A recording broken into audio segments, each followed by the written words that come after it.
He has a series coming up in the fall. Yeah, called Martin, yeah. Yeah, now I watched the pilot episode, and I knew what he was doing because they had told me about it. I liken it to Coming to America, where you play a lot of different characters and sometimes you interact with yourself. Yeah. And I'm saying, how is Martin gonna do this every week, right? Yeah. And I watched the pilot. Homie pulls it off.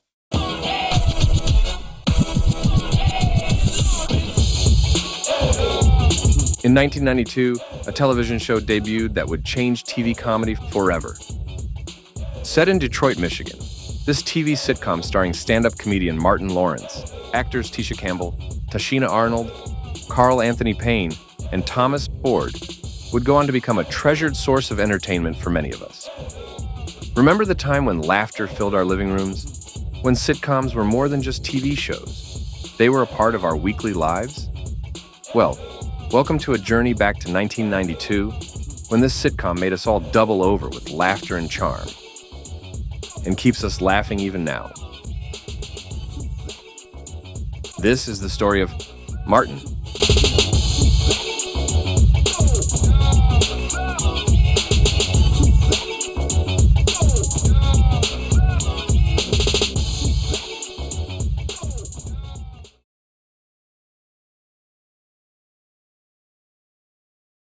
The story of Martin begins with its three creators, John Bowman, Topper Carew, and Martin Lawrence, who each brought their own unique talents to the table to create a sitcom that would go on to become a cultural phenomenon. Topper Carew, a writer, producer, and director with a background in both television and film, was known for co-creating and producing the 1983 movie DC Cab. Then in 1987, he produced the TV sitcom Bustin' Loose,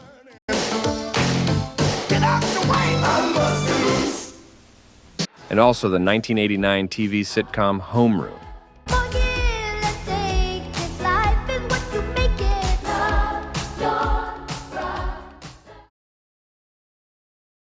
While producing these movies and television shows, Carew managed an up-and-coming comedian named Robin Harris. And through Robin, he discovered another promising comedian in a comedy club in South Central Los Angeles. The first black comedy club in the country opened in South Central, and the MC was a guy named Robin Harris. Robin had a chipped tooth, bloodshot eyes, was overweight. Funny. A lot of time I've been on, hey, brother. Want to put your feet back? Look at it, big ass feet like that, man. Stand on Broadway, tripping people on Main with your feet. Good looking folks in here, ain't it? Old lady back there with a jerry curl. She's messing up somebody's pillowcase, ain't she? Saw a woman in the back with her hair braided, just like my wife. Hair braided up so tight she can't even close eyes when she go to sleep. In the bed sleeping. Eyes wide open. I hate my wife. I ain't gonna need me lying. Y'all can tell if y'all want to. I mean, I hate her. I wear my wedding ring on the wrong finger because I married the wrong goddamn woman. And he kept saying to me, you gotta pay attention to this kid I met named Martin. In the late 1980s, Martin Lawrence was making a name for himself on the stand-up circuit, even landing a spot on Star Search. Let's bring on Martin Lawrence. All right. Thank you. A lot of pretty women here in L.A. My lady's pretty, I gotta admit. Ain't nothing in the world I wouldn't do for her. And I know it's not nothing in the world she wouldn't do for me. So I guess we'll go through life not doing a thing for each other.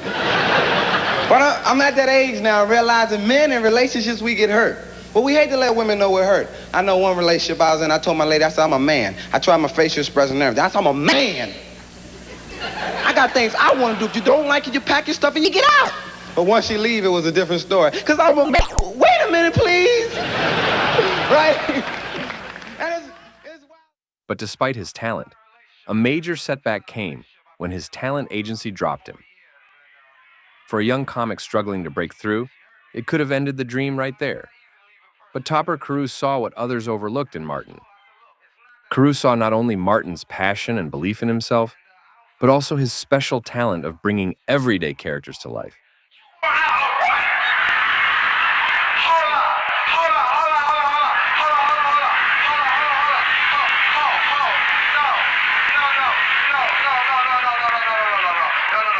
no. First of all, you gonna come to me after 4 years of my time, my good time? Oh no, oh no, oh no,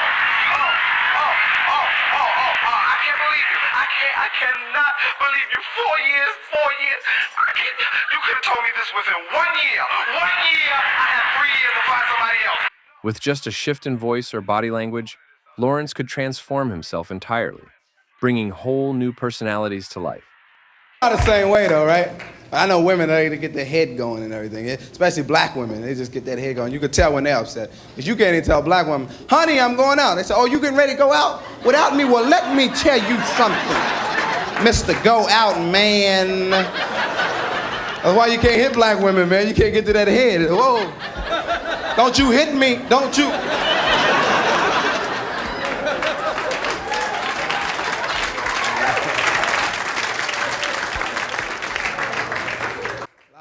Topper Crew believed in Martin and his talent, so he began to manage him.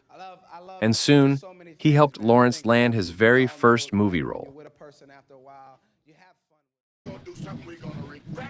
Thanks to Crew's guidance, Martin appeared in Spike Lee's groundbreaking 1989 film, Do the Right Thing. Though his role as C was small, it placed Lawrence on the radar of Hollywood and introduced him to the world of film at a pivotal moment in black cinema. Go ahead, man. Go ahead. You got it. It's gonna be a lot of trouble if you get this car wet. Ain't nobody around, man. Don't you just go ahead. It's an antique there, hot shot. Man, go ahead. It's a what? Hey, man, I'm serious, man. Okay, you won't get wet, man. Yeah, well, make sure I don't. Go ahead. Go ahead. Just hurry up, drive the car. All right, I'm driving it. Bring them right now. That's so fun. Get out, let's go. Get out.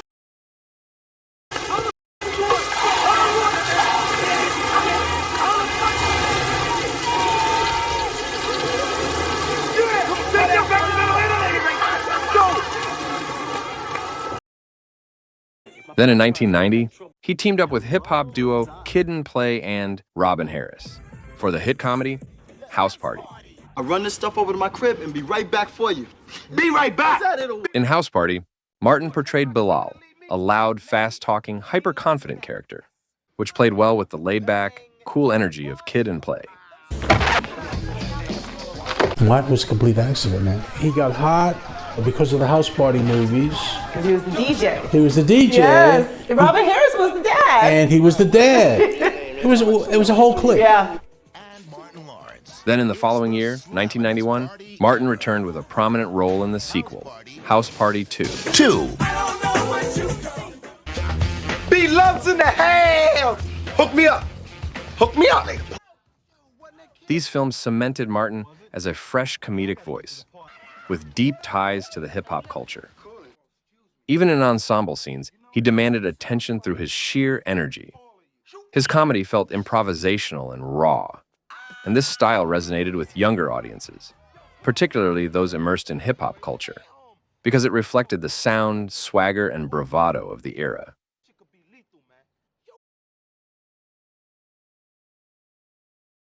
The momentum of these movie roles directly fed into his first HBO stand-up special in 1991, showcasing the raw, unfiltered humor that would become his signature.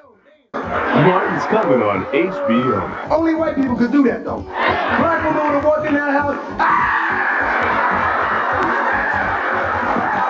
We ain't gonna make it. Martin Lawrence, One Night Stand. Catch him now or hear about it later. In the 1980s, comedians like Eddie Murphy had already broken barriers for black comics in mainstream entertainment. But Martin Lawrence represented something different, a new wave of stand-up that merged comedy with the energy and style of the hip-hop culture. He wore the clothes, used the slang, and had the swagger that connected with a younger generation. Martin wasn't just telling jokes, he was embodying the voice of a new era.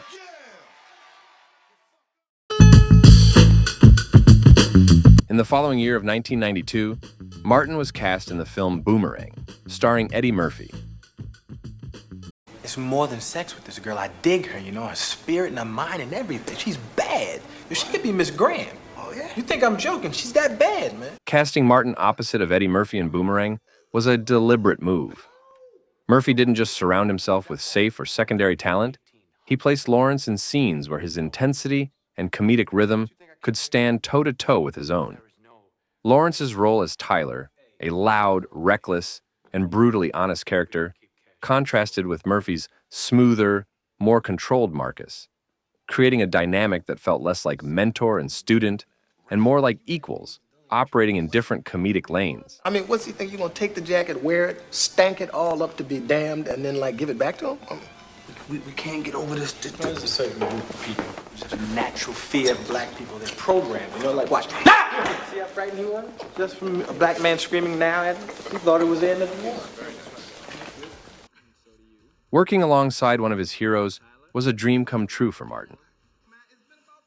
Martin openly admired Eddie, and Eddie Murphy was aware of Martin Lawrence as one of the most promising entertainers coming up behind him. When you all did the movie, did you hang out a lot? Oh yeah, Eddie was cool, man. I just thought I never would be working with him, so you know. But to hang out, I mean, he fed us. Like, if you notice, I look real fat in Boomerang, man. Nah, Eddie doing 48 hours, like how he looking 48 hours, they fed me, man. And maybe I came out there all swollen, man, so I wouldn't look good, man. But it was cool, because we would go over his house, man, and, you know, Eddie's place is laid, man, Yeah. and with the food. New York or Jersey? Or Yeah, Jersey. The food, man, was happening and everything. You walk in his house, you get like a little girl, though. Because, you know, I ain't want to leave, man. I was sitting there at the table like this. Y'all ain't more dessert, Eddie.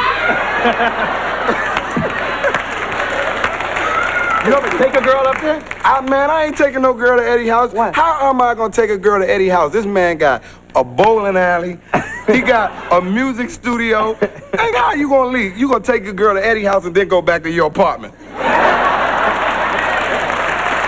That's a good point. You know what I'm saying? That's a good point. You take a girl, she be like, won't you just go without me? I'll be there. I got to talk to Eddie about something. Endorsed by Eddie Murphy's willingness to share the spotlight, Boomerang positioned Martin as the leader of the next wave of comedy entertainers. Boomerang quietly marked a shift. Eddie Murphy was transitioning into romantic leads and broader Hollywood appeal, while Martin Lawrence represented the loud, relentless, unfiltered energy that would dominate the 1990s stand-up comedy, television, and film. Eddie's support of Martin culminated with a recommendation to music mogul Russell Simmons. By the early 90s, Simmons had already built Def Jam Recordings into a hip-hop powerhouse.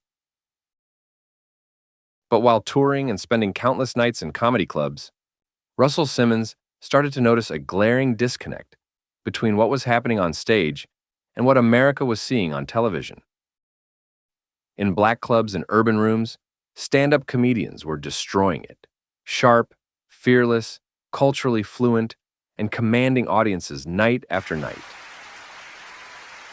An example of this was the Comedy Act Theater in Los Angeles, California, where Robin Harris was the host. Medication? Me too. Hey, leave that cocaine alone, boy. Here, comics spoke directly to black life, black humor, and black frustrations with a level of authenticity that felt electric in the room. It's me. Open up, baby, open up. Oh, I missed you, girl. What kind of women in here tonight? Any lady from Louisiana here? Any more? Over here? Over here? Ladies from...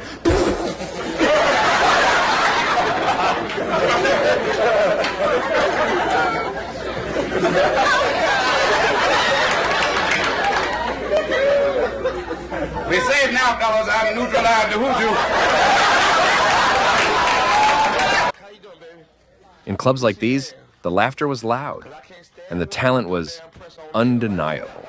I mean, I better not see a woman in here tonight with no damn press on there. I'm coming out and all that. I better not see a woman in here tonight. I ain't lying. Let me see your hands. Yeah, it better be yours. Let me see yours, bro.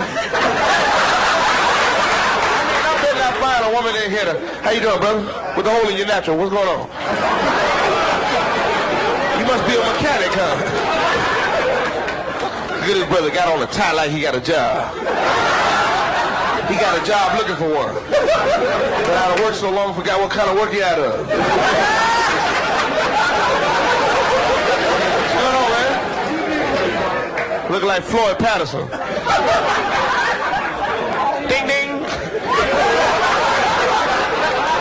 going on, man? Playing in Little League? What you doing here? Got a gold chain on. No damn well it ain't gold. Just been spray painted. Can you walk past a magnet?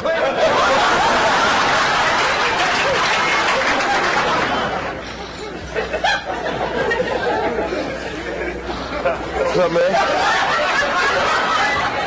Head look like a question mark. Your head belong at the end of a sentence, man. What?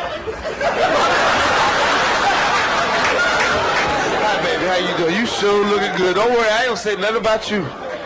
Looking good. I wish my wife looked like you. My old lady so ugly, y'all. The other day she was taking off her clothes and a peeping Tom peeped through the window, broke in the house, and pulled down the shade. In the late 80s and early 90s, mainstream television comedy painted an incomplete and often misleading picture of the comedy landscape. While network sitcoms and stand-up specials leaned heavily towards safe, broadly palatable humor, an entirely different revolution was unfolding nightly in urban comedy clubs, like the Comedy Act Theater. This disconnect inspired Russell Simmons to create a platform that would change this. How did Def Comedy Jam impact you in your career? The first comedy we saw that was Def Comedy Jam like was Robin Harris, and we wanted to produce the show with him because it was not only his show that he had in Crenshaw, but it was all the clubs around the country where this new group of comedians were emerging. And so there were great comedians all over the country, undiscovered, that needed exposure. So we thought Robin Harris would be our host. Robin Harris unfortunately passed. So then I went to Eddie Murphy and asked him if he wanted to host it, and he recommended Martin Lawrence. It's the Russell Simmons Def Comedy Jam! That recommendation led to Lawrence becoming the host of Def Comedy Jam.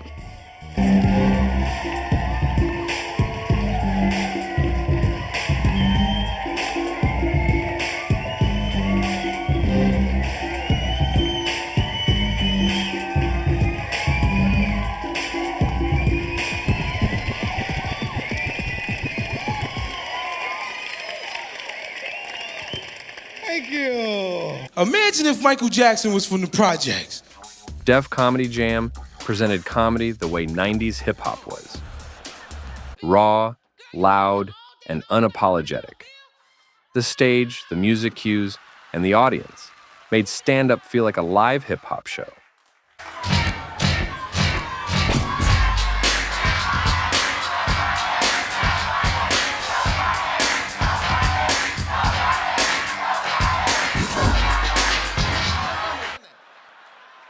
Def Comedy Jam put black language, fashion, and references at the center of the comedy, which changed what mainstream comedy would look and sound like.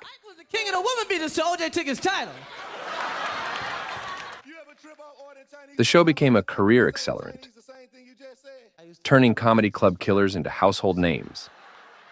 You know, there was just a wealth of talent. There was a guy named Bob Sumner who was a talent scout, traveled all over the country and brought these people to us. We would have these showcases, and I'd be amazed at how many great people came forward. Jamie Foxx and Cedric the Entertainer, and Bernie Mac, and Chris Tucker, and Dave Chappelle, and I could just go on, so many.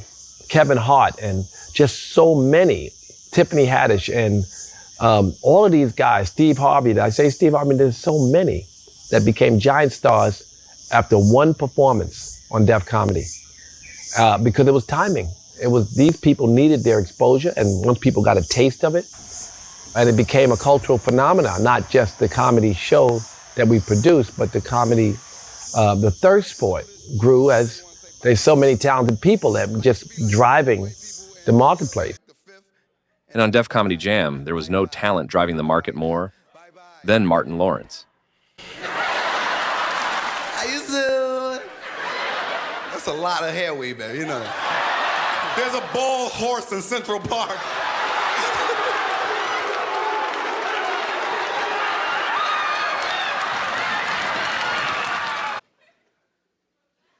As host of the show, Martin didn't just introduce comics. He used the platform to turn himself into a household name. As one of HBO's highest-rated programs, Def Comedy Jam proved that black authentic voices could draw mass audiences and big TV ratings, while Martin proved that he could be the anchor for such a hit. And this success cleared the runway for his next takeoff. Where's the single man? Huh? Come here, man. You raising your hand. Come here. Bring your hand here.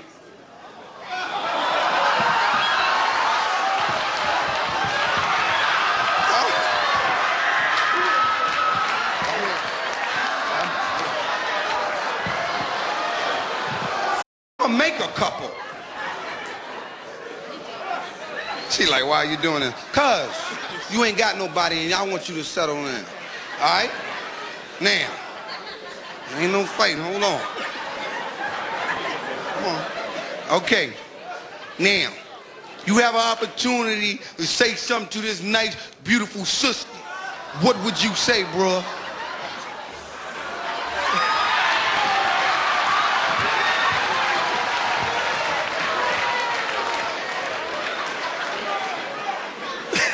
Don't be nervous, bro. Express yourself, man.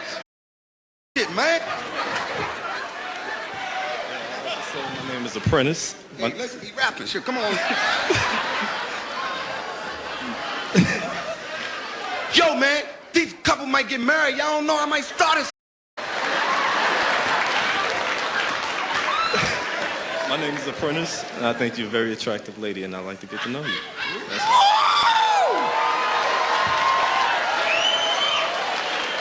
I like to get to know you too, motherfucker. Now, what you gonna say to him? No, because, you know, we gotta get together. I already have a man.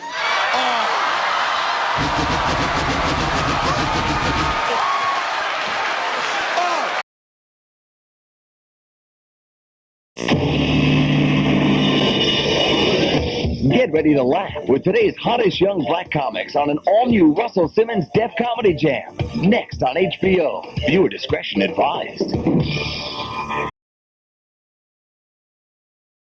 Now, with momentum building in Martin's career, Martin Lawrence and Topper Carew developed an idea for a character-driven comedy series, one that would showcase Martin's wild range of personas and black love.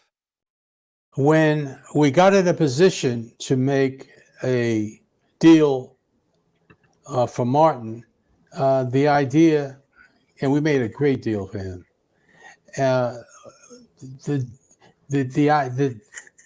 We needed a series idea, okay, and the best idea that I could imagine was a series about a very, very smart AKA kind of sister and a knucklehead brother, you know, who hadn't really been to college but had ambition. And it was about their relationship. And even though they may have drama or, you know, may have conflict, Messy relationship. Messy, with some messy friends. But at the end of every half hour, they were still in love.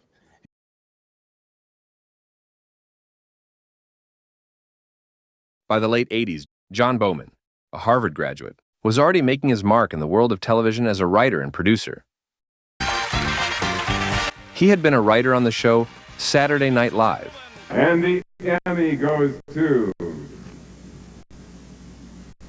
the writing team of Saturday Night Live.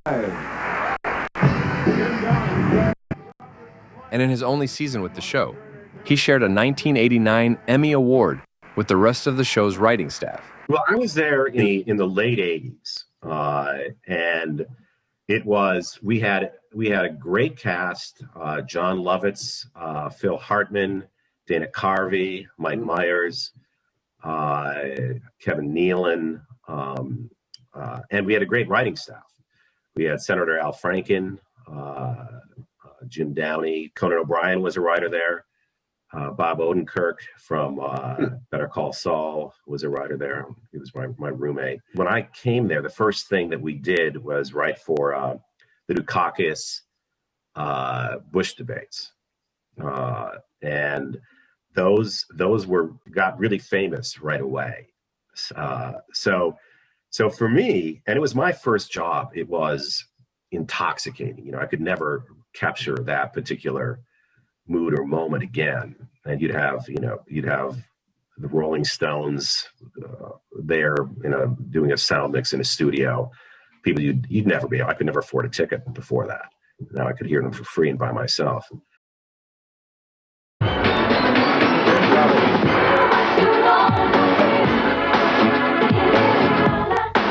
The following year, Bauman joined the staff of the Fox sketch show In Living Color in 1990. In Living Color, created by comedian and actor Keenan Ivory Wayans, wasn't just another TV sketch show. It expanded who network TV was for, what it could say, and how boldly it could say it. In Living Color showed that edgy humor and diverse talent could drive TV ratings and cultural relevance.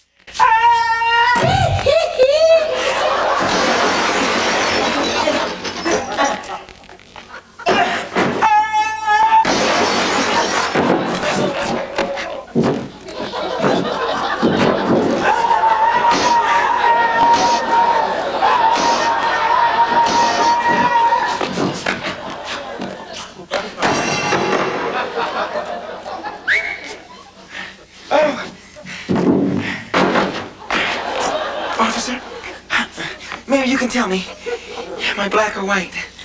You're under arrest. What? Well, I guess I am black.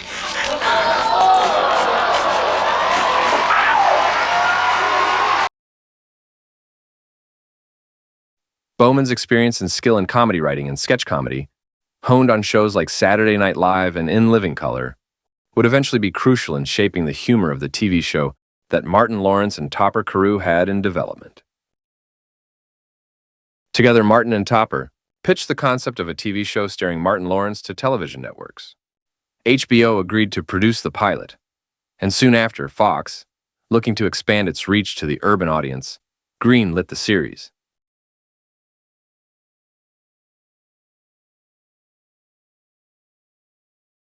The casting of the Martin TV show began with the heart of the show, Tisha Campbell, who initially declined to play the role of Martin's girlfriend and eventual wife on the show, Gina Waters. We had just finished doing Boomerang. They had a premiere in New York, a very big premiere. Yeah. Right? Everybody was in that mug, Yeah. right? So I'm at the premiere. After the premiere, I'm walking, and Martin is sitting next to Diana Ross. And I was like, oh, he's sitting next to Diana. This boy came up, right? So Diana Ross was at this premiere. She was at the premiere. So I walk over to him, and he was like, Tisha, yo, I don't know what it's gonna be. It's gonna be a movie or it's gonna be a series, but I want you to play my girlfriend. And I was like, okay, Martin, that's fine. He was like, no, I'm serious. I was like, oh, okay, Martin. Because, so many people say that to you, and you don't take it seriously until you see a contract, right? Cut to, I had just finished doing a pilot that didn't get picked up right away, but found out that it was a mid-season. And my contract had already run out, but when they picked it up for mid-season, they were redoing my contract. At the same time, Martin called me and said, I'm doing this series. And I was like, I'm so sorry, Martin, I can't do it. My pilot just got picked up for like 13 episodes. And he was like, Tisha, you can't say no. And I was like, Martin, I'm really sorry, I can't do it. And he was like, I'm coming over to the house, right? Where do you live? And I was like, well, me and my mom live blah, blah, blah, blah, blah, right? Comes over to me. He was like, I need to talk to you. I was like, Martin, it's already picked up. Yours is just a pilot. What am I going to do? And he was like, I need for you to rock with me. I need for you to be my friend. Like, just, come do this show. Oh. And so I sat there and I was like, something kept telling me I need to do his show, not the one that was already picked up. I need to be with this guy. And this is where it just kept saying, you got to say yes, you got to say yes. And I was like, okay, Martin, yes, I'll tell them no. He was like, okay, bet. Wow. That's how I got it. Tisha wasn't new to the screen. She had already starred in the 1986 cult classic Little Shop of Horrors as one of the singing street urchins. And fans of 90s black cinema definitely remember her from School Days, Spike Lee's 1988 musical drama. The word is excuse me. Nobody told you to stand in the hall either. Excuse me. Tisha also appeared in the 1990 movie House Party, along with Martin. That shared screen time helped build the chemistry we'd later see explode on the TV show Martin. And because we had so much chemistry in House Party, we had one scene together in House Party. Yes. Well, right? The dance. Where he asked me for the dance. And he never forgot. Martin is like an elephant. He don't forget nothing. He never forgot the chemistry we had. So it just made sense that he was surrounded by people who could really support him. What Tisha Campbell brought to Gina wasn't loudness. It wasn't exaggeration. It was grounding.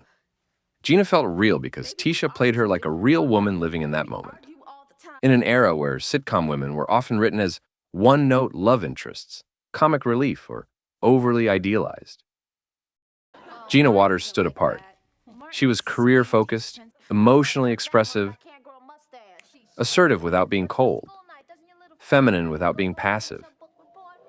Gina loved Martin deeply, but she never lost herself loving him. And that balance mattered. She wasn't there to fix Martin. She wasn't there to tolerate disrespect, but she was there to love him, even when he made it difficult to do so. Wait a minute, damn it. What's real between me and you ain't none of their business.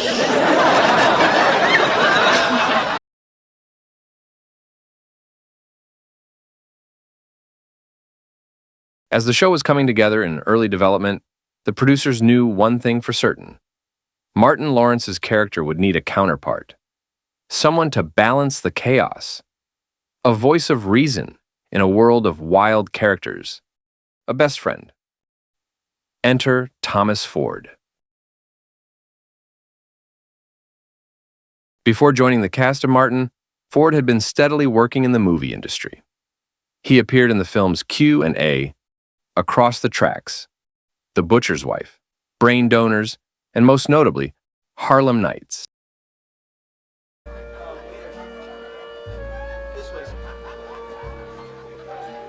May I be of some assistance? Oh, no. Not at all, Mr. Quick. We're just enjoying the night out. You boys ain't open tonight? Yeah, we're open. We just wanted a change of atmosphere, and I'm sure that you understand that, Mr. Quick.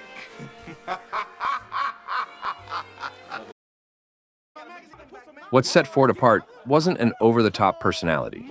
It was his composure, his ability to ground a scene, and to be the type of friend Martin needed, which he also was, off the screen. Thank you for being there for me. Tommy, what you think, man? What's up? What you think? I think Gina gonna hurt you bad. You know what? Martin and I were very good friends before the Martin show. And our relationship was very similar to our relationship on screen. I was a calm cat, and he was a wild cat. We go play ball every day, and they were like, man, you better. Martin was a golden glove boxer. So even though he's a little cat, he doesn't back down from anybody at any time. So cat's like, Tommy, you better get your boy. But he doesn't back down from anybody. So I'm like, come on, man, let's calm down. We're gonna be all right. That's really the way we brought that relationship to screen. What made the friendship between Martin and Tommy feel real is that it was. There was a level of comfort between them that you can't fake. In the way Tommy lets Martin talk himself into a corner. In the way Martin knows he can push and still be pulled back. And that's what allowed their moments together on screen to be real. And because that friendship was real, the jokes could be too. Martin could push Tommy, question him, tease him. Not because he didn't respect him, but because that's what real friends do. And nowhere was that more displayed than in Martin's running joke about Tommy we all remember. Hey, wait, Cole. I don't see how you can be with somebody and you don't even know what they do for a living. Man. Man, we hang out with you and we don't know what you do for a living, man. So the first year of the Martin show, when we first started the show, we sat around the room and we decided, listen, we have to decide what our jobs are going to be, because we know we're out there for young African Americans and we want to make sure that we do some things. We identify our jobs, and we did about 4 or 5 episodes the first season of the Martin show, and revealing Tommy's job. So after you finish a season, we may finish maybe in May, and we're off until maybe August or September. So we go back and we start every show with a table read. And that means you sit around with a script and you read the script. If you have any questions or concerns, you tell the writers about it. And we're reading the script and they're talking about Tommy's job. And Martin stopped and said, wait a minute. What the hell do you do, Tommy? I said, well, I actually, he said, no, you ain't got no damn job. I said, no, I do. Now everybody around the table is cracking up and I'm going, no, that's not funny, dude. I really do have a job, man. No. The writer's like, I love it. Let's keep it. I'm like, no, don't do that, okay? We never knew what Tommy did for a living, but we always knew what he did for Martin. Show up, speak the truth, and be a loyal friend. Tommy was the mature one of the group, the friend who tried to keep everyone grounded when things started to spin out of control. He dressed sharp, he spoke with confidence, and he carried himself like someone who had life figured out, even when he didn't. Every great sitcom needs a stabilizer. Martin had attitude, Gina had heart, and Tommy had responsibility. Without Tommy, the group would fall apart. He was the glue that held the friendships together. That was his true job.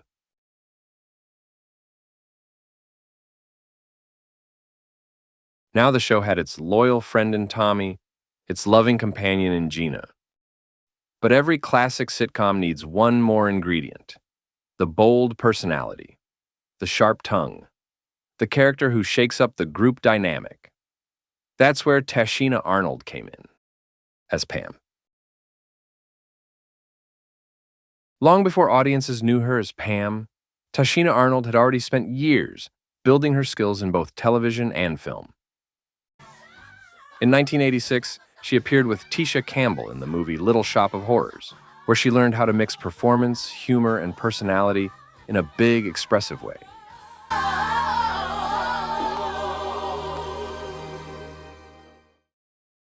Then, in 1987, she played the role of Zena Brown in the soap opera Ryan's Hope. Next, in 1989, she played Charla Valentine in the soap opera All My Children. Not a play. This is real life. And Finally, in 1989, she appeared in the #1 show in America at the time, The Cosby Show. Justine, call me if you need me. Or my cane. These experiences helped shape the confidence and bold presence she later brought to Pam. These roles taught her sitcom timing, how to work in an ensemble cast, and how to stand out even in short scenes. By the time she auditioned for Martin, Tashina Arnold wasn't a newcomer. She understood how to deliver punchlines, how to react to fast-paced comedy, and how to hold her own against strong personalities. Martin asked Tisha to do the role of Gina on Martin because they had just done House Party. House Party and Boomerang together. Boomerang. So when he asked her, I was living with her at the time because I didn't quite move yet. I was giving LA a shot. I said, she was there for pilot season. And I was actually up for 2 other pilots. And I didn't really want Martin. There was this other pilot that I really, really wanted. And that's what it was? Did it get It was picked called up? Main Street. It never got picked up. Had it got picked up, I would not have done Martin. Do you know I had a series that was already picked up, and something in God in me said no. No, don't do this do it. one. Wow. So the series was already picked up. It was picked up for like 13 episodes. That's crazy. Martin didn't even know I was staying with her at the time. So he came over to drop the script off to her, and talk about the show. And I had already auditioned. I had already auditioned. And he walked in, he said, what are you? Y'all know each other? And I think he thought we set him up. He must have, because the way Tashina got the role, you guys, is because this is what I heard from Martin. He said everybody was coming in, hello, hi, I'm Tiffany, sure, okay, are you ready to start? Tashina came in there like this. Y'all ready? Pam wasn't meant to be just another supporting role. She had to be funny, confident, and strong enough to challenge Martin without being overshadowed. Tichina Arnold's audition stood out because she didn't play Pam as timid or polite. She brought boldness, sarcasm, and fearlessness to the character. Yeah, I know about you and Chris Darden planning to run off to the Bahamas with all my money, Jim. With all your money, man, broke as you are, they not gonna run very far. I wasn't even talking to you, Janet, jackass. Because my brain was, because people don't realize Pam was originally written for a heavyset woman. She was the heavy, all the jokes were fat jokes, basically. And I was like, well, how am I gonna pull this off? Because obviously I'm not fat. But also, thankfully, that wasn't done. Yeah, that because, thankfully wasn't, fat shamed and stuff. Well, exactly. That's what I was a little off put by that. I was like, well, how am I? So I had to literally go into my auditions and do, just be herself. And so then she became the ginger. I'm the Marianne. She became the ginger of the group. For those who don't know. Pam wasn't just Gina's best friend. She was the firecracker of the group. From the moment she appeared on screen, Pam brought confidence, sarcasm, and fearlessness. She wasn't afraid of Martin. She challenged him. She roasted him. And sometimes she outshined him. She was the character who kept everyone honest and made sure no scene ever stayed too calm for too long.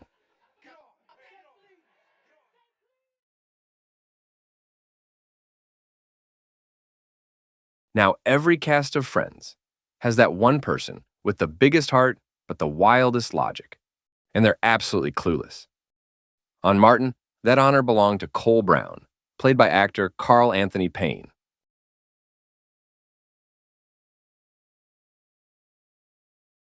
Before he became the lovable but confused Cole on Martin, Carl Anthony Payne was already building a strong foundation as a young actor in television and in film. One of his earliest film appearances came in the cult classic, The Last Dragon. Even in a small role, Payne stood out with natural confidence and timing, proving early on that he belonged on screen, while still beginning his first lessons of the entertainment business. Long story short, that was one of the first things I learned on how to audition and how to whatever. And it came down between me and the cat that was playing Richie originally. And, there was like, they said they had some other roles they wanted me to look at. And I was like, cool. So they eventually brought me back for this other role. But that was the first time that I realized you could end up on like the cutting room floor. Because we had a whole scene. I was just happy to be a part of the thing, you know what I'm saying?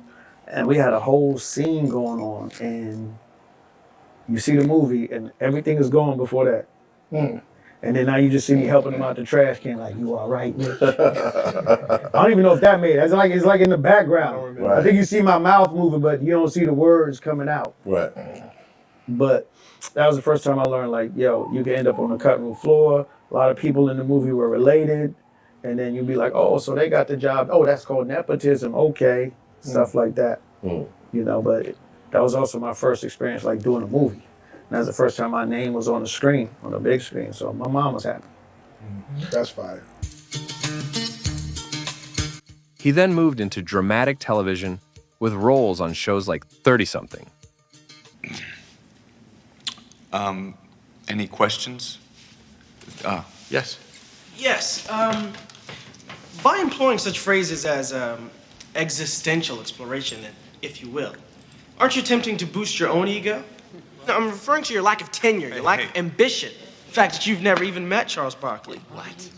I've never what? But isn't his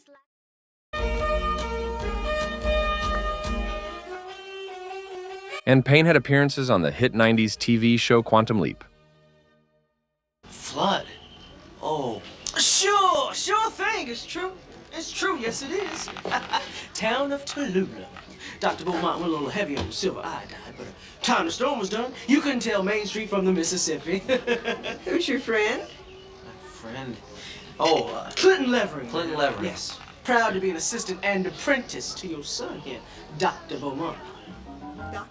He also appeared on the lesser-known 1990 sitcom True Colors, continuing to build experience in mainstream television and sharpening his comedic instincts.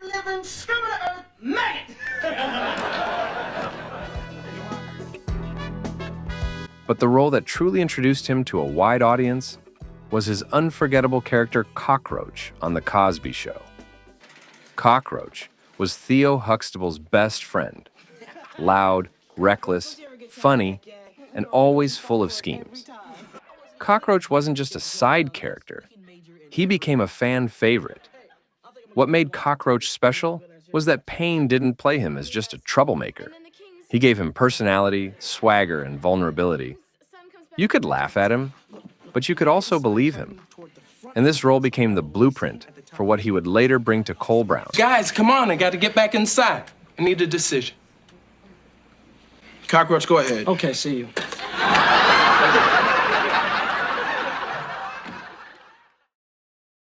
So I remember meeting Martin, and then he had a screening of his special. He had just did a comedy special with HBO, and it was on Paramount's lot. And I remember meeting him, briefly, at the screening. Then I get a call from my agent, like, yo, they're having auditions for this new comedy show.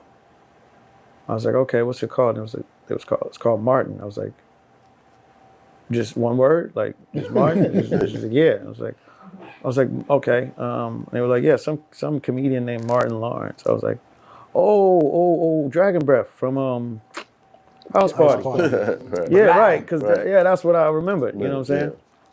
I was like, all right, cool. And then I did it. So once it happened, then Tommy got Tommy, and I got called. But I never forget when it happened, because I went back out on the road, and then my agent called me and was like, they need you back in California. I was like, why? And I had a cold moment. She goes, because they're having lunch with the cast. I was like, so why are you telling me? Because you're in the cast, dummy. But you see now how I can bring things to it, right? Like I put stuff in it because I've had those moments. I've had those moments. Why are you telling me? You know what this is called?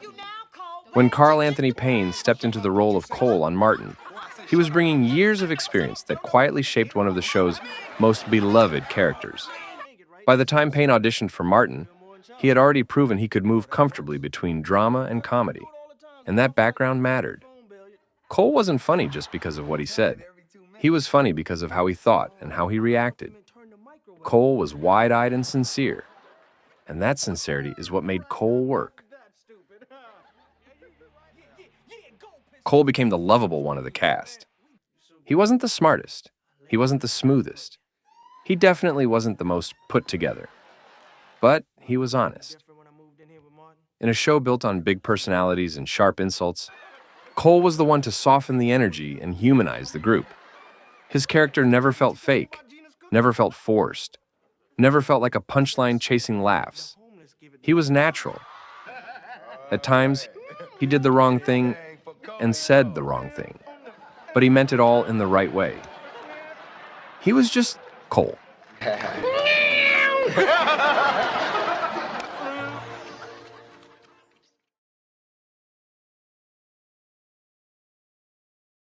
With the cast and crew set, the pilot episode of Martin was filmed in the spring of 1992.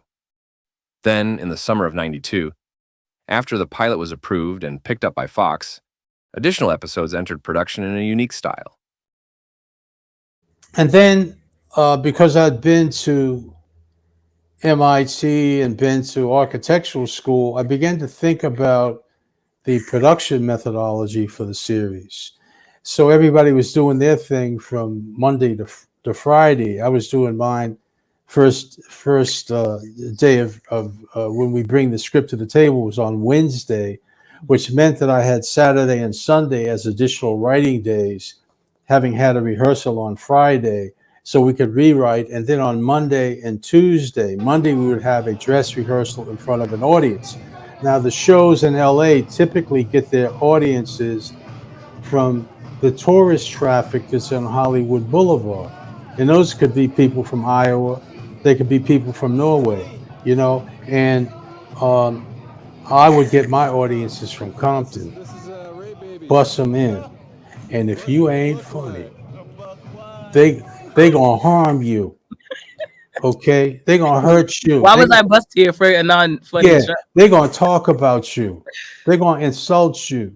Okay, so I would do that dress rehearsal on Monday. Then we would tape our 2 shows on Tuesday.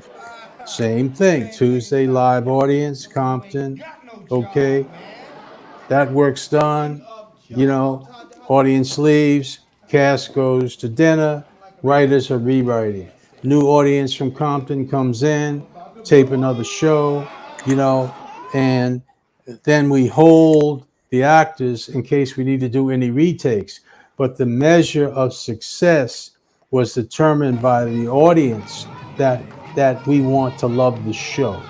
And so I changed the whole production methodology, and that was based on the fact that one of the great things about Howard, and MIT and Yale and all that was it helps you to flip your thinking, and always think about how you're thinking about what you're thinking about.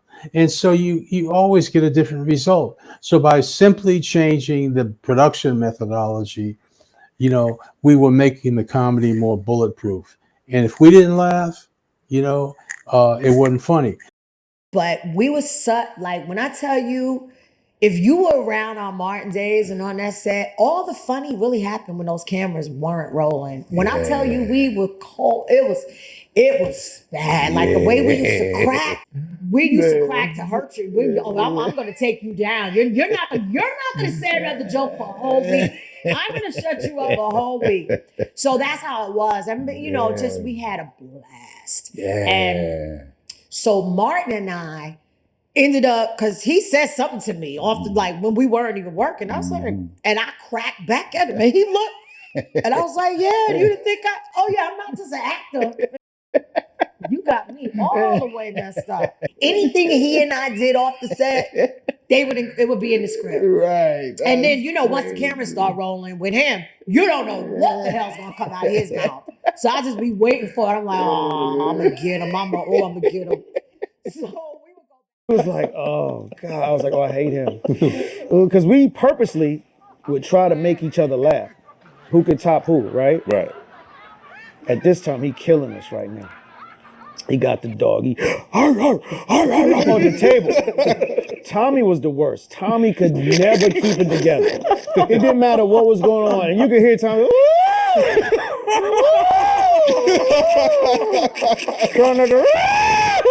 That's a Tommy laugh. What are you two laughing at, man? Martin, I don't know about you, right? But if she was my woman by 3 months, she'd have had my baby. She'd have had your baby in 3 months. That's because you're extraterrestrial. That's right.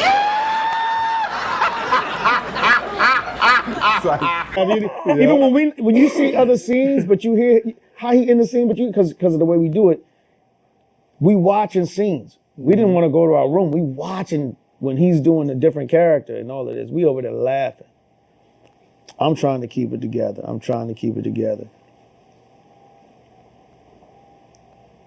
When Bruh Man finally comes in, and he goes across the room, hops over the dog, and barks as he's hopping over, as if the dog barked at him, and told the dog to stay. And the dog is already on the ground. And I was like, this is some genius shit. Yeah, I'm dying. I can't take it. Yo, we all laughed at that. Right? But honestly, that's how we were, right? It was a party. We were having fun, and we would sharpen steel with each other. Like, we would constantly try to make each other laugh. Like there was this one where he almost got me, where he was supposed to say, "Oh, Gina, don't be the pot calling Kettle Black. And we were supposed to be in this intense argument. But what comes out is, Gina, don't be the pot calling the kettle and the kettle calling the pot, right?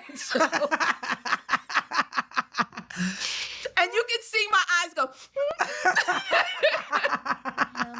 But whenever I'm working with, particularly a comedian who will go off the rails and ad lib at any moment, my job, to me, was that I helped to capture everything that he does. So I wasn't allowed, in my mind, this is what I said to myself, I'm not allowed to break.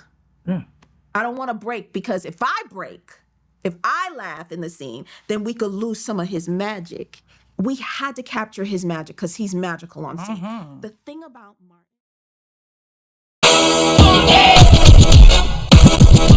Some call it magic. Some call it something special. But whatever Martin Lawrence and the show had, it worked. And on August 27th, 1992, the show would premiere to the world and change television forever. The show is going to do well. Now, when will they be able to see it? This fall, this coming fall, Martin. We have a hell of a cast. Tommy Ford, my man who's in the audience. Tommy Ford from Harlem Nights. Give him a round of applause. That was my brother in Harlem Nights. Yeah, that was your brother. That was my brother in Harlem Nights. Yeah, so he's on the series. Tisha Campbell. Wave to him, man. Yeah.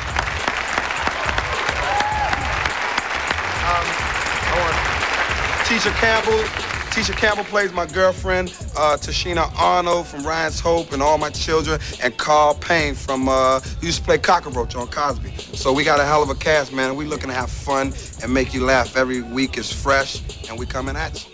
What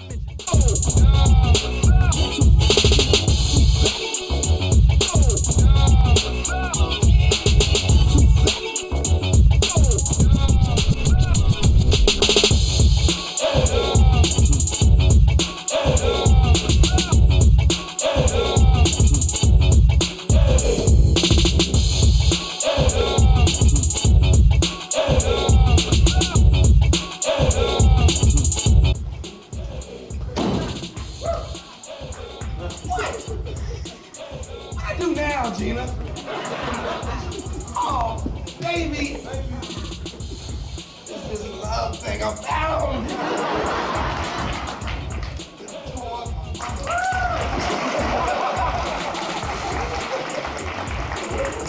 And clear.